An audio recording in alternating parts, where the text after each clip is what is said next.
Welcome to the Slop Farm. Enjoy the video. You start by confirming prerequisites. Check the Intel HD driver version and install Windows updates. Make a restore point first.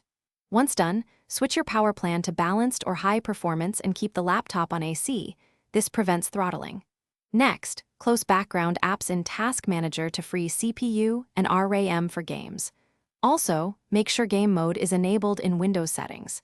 These first steps change system behavior immediately, and they give you a stable base for deeper tweaks. You now focus on graphics drivers and GPU settings. Install the latest Intel driver or the Graphics Command Center, choosing a clean install if available to avoid leftover conflicts. Once installed, open the Control app and set 3D preferences toward performance, adjust scaling and refresh rate to match your monitor, and disable VSync when you prefer lower latency over perfect frames. Create per-game profiles with lowered render quality, and consider enabling hardware-accelerated GPU scheduling to reduce latency. This is where most frame gains come from. You finish by optimizing in-game settings. Lower resolution or use 3/4 scaling, and cut shadows, texture quality, and post-processing to boost frame rates.